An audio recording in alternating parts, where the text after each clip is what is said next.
Hello there. Welcome back to the Codex. Today we're going to be talking about the new Akmagnus Prime that was just released through Barrow in the form of the new Axii M5 relic. Just in case you guys haven't seen that, it's this one right here. It gives you all of the parts you need for the new Akmagnus Prime as well as the Magnus Prime, since you do need two Magnus Primes to build the Akmagnus Prime, which is typically how those things work.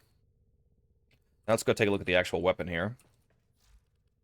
Now, I will say right off the bat, let me buy an extra slot here. It is a little annoying that the Akmagnus Prime has the exact same crit chance, crit multiplier, and status chance as the regular Magnus Prime. The reason this crit multiplier right here says 4x, by the way, is because of the tenacious bond of my pet. The crit multiplier is the same 2.8x crit multiplier. So ignore that says 4x there. That's just because of my companion. It also has the unique trait. Chamber Cascade hits have a 4% chance to grant plus 100% ammo efficiency for 4 seconds. Now, I will say this is more consistent and effective on the Akmagnus Prime, since it does have twice the magazine capacity. Having twice the magazine capacity, of course, gives you more shots in a single magazine to be able to trigger and then maintain this bonus. So that is a bit more consistent than the regular one was. The fire rate is higher. It's 5.67 as opposed to, I believe, a straight 5 on the Magnus Prime. And another thing that's the same is the base damage, so that's extremely annoying. Basically, all of the actual damage stats are the exact same as the regular Magnus Prime. Although I will say, even with those complaints aside, the weapon is a little bit better than I thought it would be, especially because I kind of forgot about the Chamber Cascade effect that I believe was also in the regular Magnus Prime. So that was a nice little surprise there. This is the build that we're currently rocking with right here. Let's go ahead and close that screen and reopen it. It's not exactly the regular copy-paste build for secondaries. So we're using Semi-Pistol Cannonade is probably the most different looking mod on here. This is one of the new mods from the Jade update. It gives you 300% base damage up front and 1.5 punch through. This mod's really nice on this weapon because it is a semi-automatic weapon, which means you can actually equip it on this because that is the requirement for this mod. It can only go on semi-autos. The downside is that it does keep you from modding the fire rate, so you're stuck at that 5.67, but because you can't mod fire rate, that means either positively or negatively. So the negative 20% fire rate from creeping bullseye doesn't actually apply, and you just get the 200% crit chance. So this is actually more crit chance with no downside than Prime Pistol Gambit, and it's a cheaper mod than Prime Pistol Gambit. So if you are going to use Cannonade, there is truly no reason not to use Creeping Bullseye as your crit chance mod to get you up to 84% crit chance. And then the other, well, that's the other mod that looked kind of weird, just Creeping Bullseye, but there's the explanation for that. Now, we are playing around with Galvanized Shot plus Secondary Encumber. As you can see, I'm using a heat build, so you could also use Cascadia Flare if you wanted to just more directly build up a raw extra 480% base damage by using that. That would also be simple. But I want to play around with an Encumber build because it is more of a single target weapon, which is where Encumber really shines.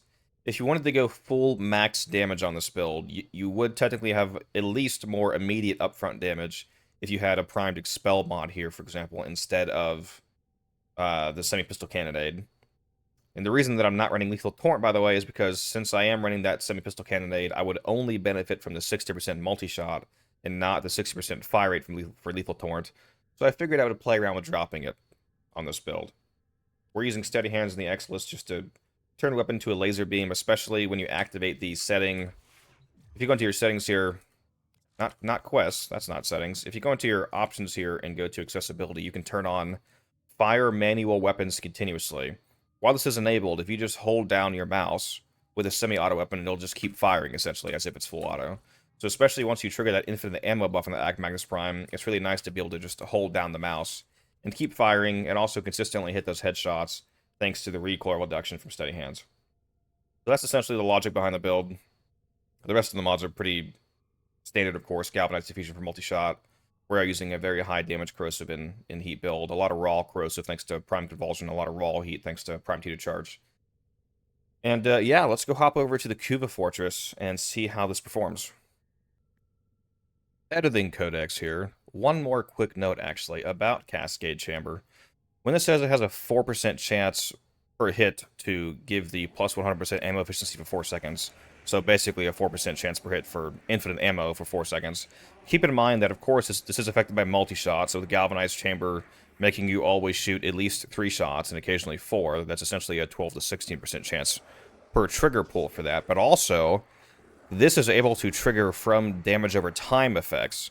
So, for example, the slash and the heat that are modded onto this weapon directly, or, well, the slash is innate, the heat's modded on. If you proc slash or if you proc heat and it starts ticking damage, each of those damage ticks counts as a hit and is able to trigger this. But we're also using secondary encumber, so another reason why I like secondary encumber on this build is because, for example, if I proc a gas cloud or a toxin dot or any other kind of damage over time effect, each of those free additional dots that I'm getting also further enhances my probability of activating Chamber Cascade, which, again, is a large DPS increase, of course, from having infinite ammo. So basically, I'm just maximizing the reliability of this trait. Now, with that in mind, now let's hop into the Kuva Fortress and take a look at this. Alright, here we are at the Kuva Fortress. We got the enemies arriving soon. Alright. Yeah, as you can see, the damage is not bad. The single target damage is pretty tasty, and with that semi-pistol cannonade mod giving 1.5 meters of punch through, the crowd killing potential is greatly enhanced compared to how weapons like these usually play out. Especially if you get those headshots, you can do a good amount of damage to these things. I don't think I've reloaded a single time yet. You see I'm stuck at 0 ammo right now. So this passive only has a quote-unquote 4% chance to go off, but keep in mind that's for every multi-shot hit and for every damage over time effect hit. So it's actually insane. It's crazy how many kills I just got in one magazine. So it's got 16 shots in the magazine, but I just got, what, 60 kills? Now, the reliability of this passive is incredible on this build. Well, at least when you have really good enemy density, which if you're on Steel Path is fairly common, especially on a tile like this.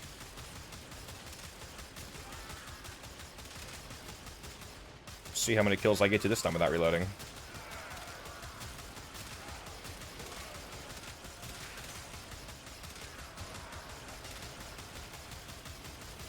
Yeah, it's not bad. I honestly cannot complain with that kind of performance from a single target weapon. 126 kills, so basically, again, double the kills there. I think a lot of people are going to say this weapon is a lot worse than it actually is. Obviously, if you're comparing it to something like a Cuban Nucor, a Tenet Cycron, an Aki-4, yes, it's worse. But this is... You cannot, if you're being honest with yourself, call this bad performance compared to some of the other much worse weapons we have in the game.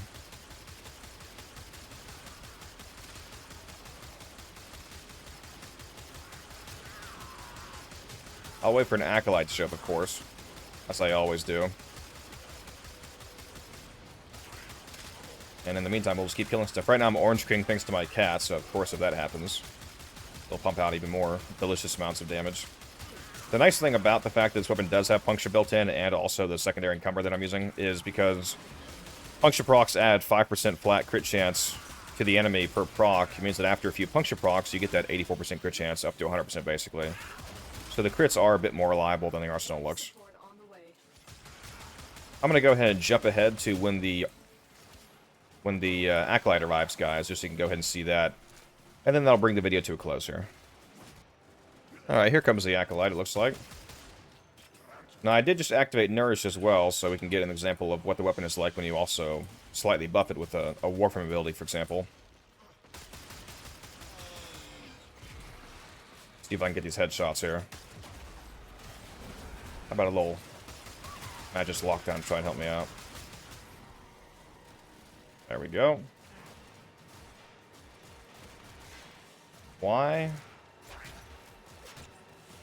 Why did he just disappear when I didn't die? What just happened? Well, you've seen it all here, folks. Apparently, Acolytes just want to disappear without being killed and not give me anything. Well, that's cool, but as you saw from the first few shots I got on him, at least, it did a pretty decent amount of damage per shot. That's pretty much all for this video. I think it's a much better weapon than people will probably give it credit for. The passive makes it really fun and much more reliable with the extra magazine size that the dual-wield version of this weapon now has. I do wish the base stats were a little higher. Like I said, it's annoying that all the crit stats and the base damage stats and the status are all the same. But it's a fun weapon at the very least. And hopefully you guys enjoy it once you're able to get it out of those new M5 relics that you hopefully picked up. And I will see you guys in the next one.